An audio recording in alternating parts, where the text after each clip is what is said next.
Hello and welcome back to Simon's Rants. I'm Simon, and today I'm going to be giving my on second thought about The Aviator. So, like you guys probably know by now, I'm going through the Martin Scorsese films, and this is the next one up. I am going to be going through the entirety of this movie, though, so if you haven't seen it yet and you don't want anything spoiled, then you should click away now because I'm going to be spoiling some things for you. So, like I said, this is directed by Martin Scorsese, and it's starring Leonardo DiCaprio, Cate Blanchett, C Reilly, a lot of people, a lot of celebrity cameos in this. You got Willem Dafoe, Kate Beckinsale, Alec Baldwin, Alan Alda, Ian Holm, Danny Huston, Gwen Stefani, Jude Law, Adam Scott. There's a lot of just small bit part cameos in this. That's not a bad thing. I'm just saying there's a lot of celebrities. Like every scene you're going like, oh, look at that guy. Oh, it's that guy. But getting back to the actual review of this movie, it's a mixed bag.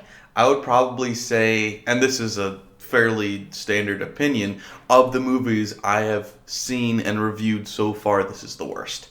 And not saying that's a bad movie. There's still more good than bad in it. Like you guys know, I haven't seen every single one of his movies. I've skipped several while reviewing them because I didn't want to review a movie I didn't know what I was talking about or had just seen. I wanted to actually review movies that I had time to sit and think about, hence on second thought. And this one just rubbed me the wrong way for a bunch of different reasons, but there's still a lot of good that comes with it because after all, it is Martin Scorsese and Leonardo DiCaprio, and how wrong can you go with them too? I think one of my biggest issues is just the story again. Scorsese has an interesting time picking stories, and this story just felt pointless in a lot of ways. It's the story of Howard Hughes and his rise up in the ranks of different levels of stardom and aviation, all the different things he's doing, and then his eventual fight with the government for his own persona's sake. I don't know how this movie wanted me to take it. Was it supposed to be an inspirational film? Because I wasn't inspired by it except for that small section where he is fighting against the government. That small section with a half hour left into the film is by far the best part of this movie, and everything else is leading up to it, but it doesn't give any hint that that's where the story's going, really. And then this section's really good, but if he's supposed to be the little man that we're supposed to be rooting for as he's fighting against the big man, he's the most privileged little man that has ever been in a movie because he starts out with $1 million in the early 1900s, which is, I don't know what year exactly he inherited the $1 million, but it's upwards of $27 million by today's standards. He inherited that, and yeah, he then got rich through other means, rich beyond that, but when you're given the gift of $27 million by today's standards, I don't consider you the little guy anymore. And so if this is the story of the little guy who made his name for himself and who made himself great, like you have this conversation. Cate Blanchett, who's playing Katie Hepburn, he's at her parents' house and he gets into a fight with her family because they're all annoying, entitled, just arrogant people who all just want to talk over him and be annoying. And he gets into a fight with them because he's like, you don't care about money because you've always had it. I care about money because I didn't always have it. And it's like, you obviously don't care about money because you're throwing it around left and right. You're not a shrewd businessman. You're just lucky more than anything. You're just throwing millions and millions of dollars at a mediocre movie. You're throwing millions and millions of dollars at ridiculous planes that end up being great, but not because of you. You're demanding what should be impossible from engineers and technicians trying to make these marvels that you're asking for. He has no idea what he's talking about. He's just going, make this. Now make it better. Now make it better. Here's another $10 million, do it. And it's like, I'm not remotely inspired by this character, so if that's what they were going for, I wasn't inspired. And if it's supposed to be a story of demise, once again, I don't know that that's shown well. I will say that that's often Martin Scorsese's Achilles heel in his movies. Like I bring up in this and I bring up in Wolf of Wall Street, if you're trying to get a message across, you're not getting it across well. you're showing a lot of facts, you're showing a lot of events, but you're not really, if you're trying to present a message, you're not doing it well. And I don't know what you're trying to say because you're not really saying much of anything. Now, Wolf of Wall Street does it better. Finishing this movie and rewatching it, going, I don't want to watch this again. I don't have any reason to watch this again. I don't know what the point was at all in this. And there is no point to watch this movie other than Leonardo DiCaprio is a really good actor and Martin Scorsese is a good director. But aside from that, you've got annoying writing, because I know it was written by somebody famous. It was written by John Logan. They call him like the Oscar-nominated writer, but if you look at the things he's written, he wrote The Aviator, he wrote Gladiator, which was cool, he wrote a couple of James Bonds, and Sweeney Todd he helped write. But then you look at everything else he wrote Alien Covenant, he wrote Rango, he wrote the Sinbad animated movie, he wrote Star Trek Nemesis, he wrote the Time Machine remake, he wrote Bats, he wrote Tornado! Exclamation point. Like, he's not that good of a writer, because if he's been writing for 20 years, over 20 years, and he's got 2 or 3 decent movies under his belt, I would say that's more luck than skill. Like, you see that the good writers in Hollywood are constantly writing good movies. Like, they'll have a good movie every year or two, and he's not that. And you can tell by the way that the dialogue flows in this movie, it's written badly. And maybe he knows how to write certain scenarios out well. Like, when you think of Gladiator, I don't think that that movie is good for dialogue mainly. Like, there's a couple of cool one-liners in that. And there's a couple of cool one-liners in this, but when it comes to actual dialogue between two characters, it's not well written, especially so in Cate Blanchett's character, who is acted horribly. And I know she got a lot of recognition, a lot of praise for her interpretation of Katie Hepburn. I thought it was a laughable caricature. I thought it was overblown, I thought it was overdone, and I don't know why anybody would think that that's how she actually acts in real life. Now, they do have a part in there where DiCaprio says, I don't know if you know when you're acting or not anymore. Like, he's saying you're acting all the time. You're acting when you're talking to me, you're acting when you're talking to them. You're different characters depending on who you're talking to. But Hepburn is supposed to be, when she's with him, according to what she says anyway, the most real she ever is. I don't know if that's a true statement or not, but that's what she says. But in that time, she's the most overblown caricature of herself that she is in any of her various attitudes in this film. When you see her around her family, she loosens up and she's more normal. But when she's around him, that's not how Katie Hepburn actually talked. It's like an overblown caricature. It's like something you'd see on SNL making fun of a politician. Like, that's not how she really acted, and I don't know why she got so much recognition or praise for it. Cate Blanchett is a good actress. This was not a good role for her. And I could say similar things for Leonardo DiCaprio in this. Not that he was bad, he was still very good, and he got better as he went on, but certainly not his best role. There's some weird things in there where I guess he was still young trying to act old, which, by the way, is hilarious in this because 20-some years pass in this movie, and the only thing that changes is he gets a mustache. And once he gets the mustache, then all of a sudden he starts acting a little bit differently, like he's older and more mature. But it's like, this movie spanned a long time, and only once he gets the mustache, then he starts acting differently. You've got Ian Holm playing this scientist, doctor, he knows, and he's already really old, but 20 years seems to pass, and he seems fine, so I don't know what's going on there. Everybody seems to be aging fine but him. I don't know. DiCaprio definitely did do a good job near the latter part of this film, when he does start really falling into his OCD and his insanity and all of his germophobia, and everything really starts coming to a head and gets worse and worse and worse. His acting gets better as he has more to do with it. But I think he struggled in the subtleties of it early on. Not majorly, but I felt like he really relished the opportunity to do more with it. Now, there's other nitpicks about this movie to get into. Like the fact that, I know it's the opening scene, But rewatching it, I was just struck with the fact of like, his mom looks way too young. And there's this little boy there getting a bath from his mom as she's helping him with his OCD, helping him, whatever speech problems he has, trying to help him spell through quarantine and talk it out.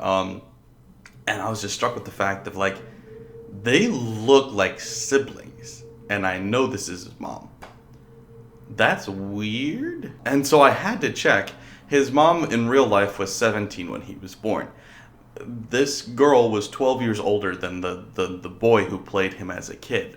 Why? That was just really weird and uncomfortable, and it really stood out. Like, it was obvious she was not old enough, and I don't know why. I know it was just one scene that they had her in, but God, that was weird. And I know this has nothing to do with anything, but I will always hold against this movie that Christopher Nolan was going to make a Howard Hughes biopic at the same time, starring Jim Carrey, and this one got made first. So Christopher Nolan canned that project and never worked with Jim Carrey, and my life is forever incomplete because of you, Martin Scorsese. So thank you for that.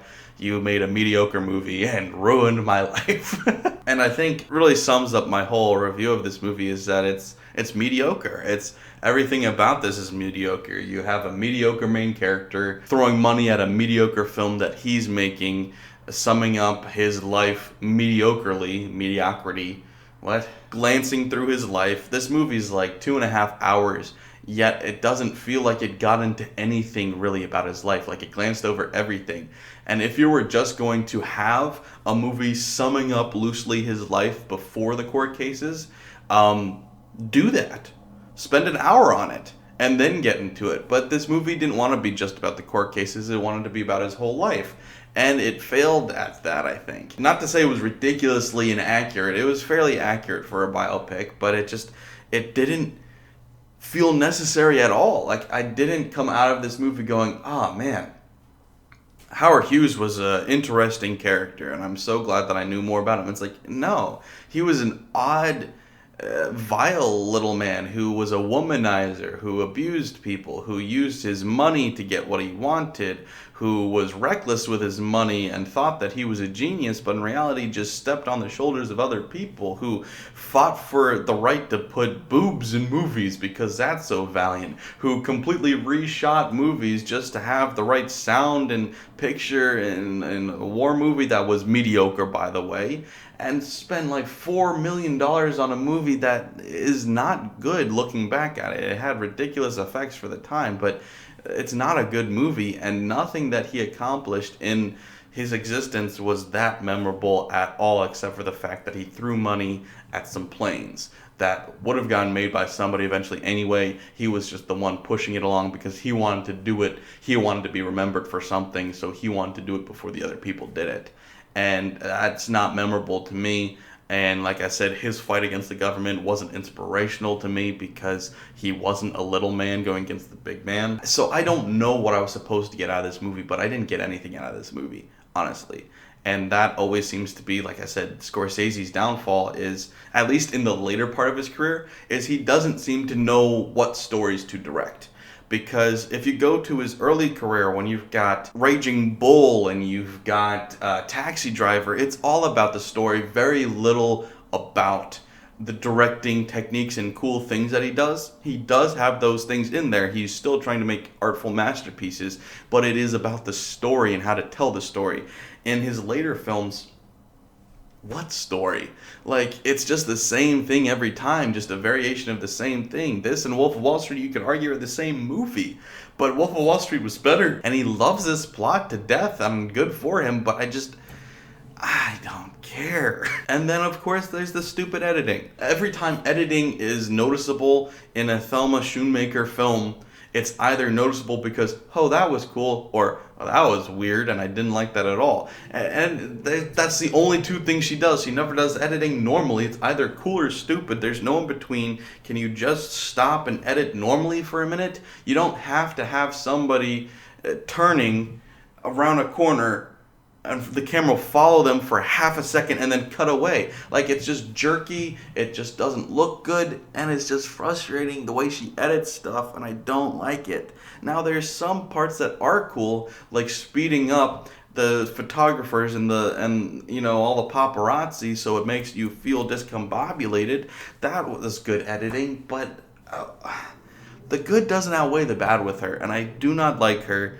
And there's so much that I didn't like about this movie, and I'm glad that I'm not alone in saying this, because like I said, it is the lowest rated movie by him that I've reviewed so far. There's lower rated ones coming up later, and we'll get to them later, but this one is his worst because all the problems that are in every Scorsese film are still there, but there's nothing to mask them in this other than a couple of cool shots and a couple of cool acting moments.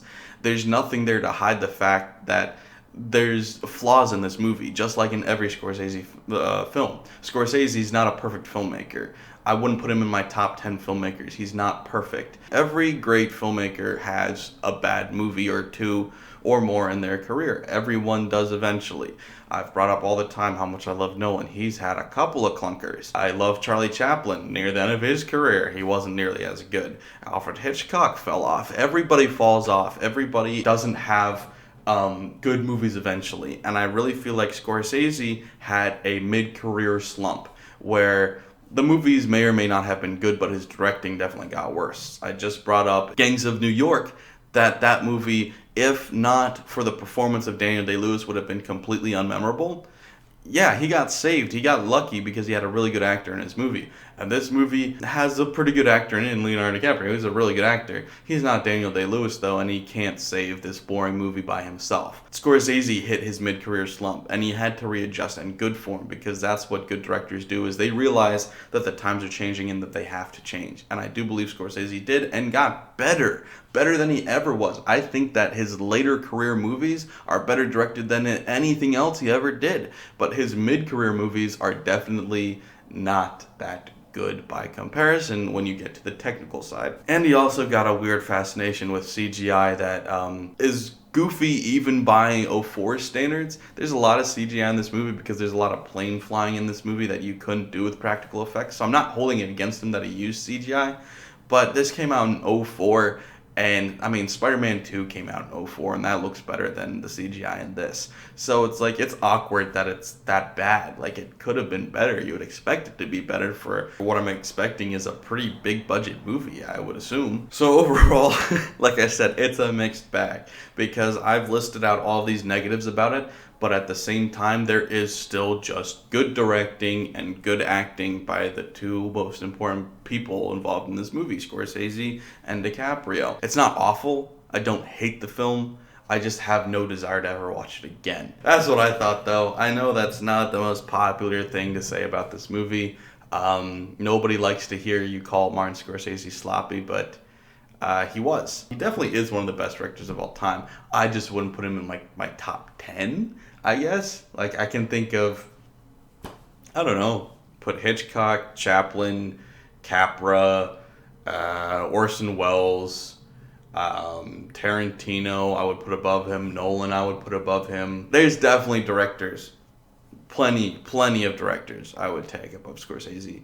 And you really see it when directors don't write their own movies. This happens a lot because they're at the mercy of whatever writer they have. Now, yes, if you're a great director, you can choose whatever script you want, but you can't make a bad script good. So if you're bad at picking scripts, like Scorsese seems to be, then you're out of luck. If you write your own scripts, then you don't ever have to make a bad movie. You can just keep making whatever movie you want to make because you wrote it. Of course, that doesn't always work that way. Nolan doesn't have a perfect track record. Tarantino doesn't have a perfect track record, and they write their own movies. Chaplin wrote his own movies. But then you look also at Hitchcock. He didn't write his own movies for the most part, and he was basically flawless for a long time. So, I don't know. I'm getting off topic. Anyway, let me know what you guys think in the comments below. I know this is not going to be the most popular review because I feel like a lot of people are going to disagree with me, but hopefully you guys do agree, not disagree.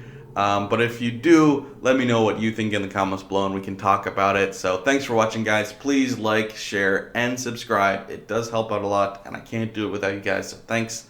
Bye.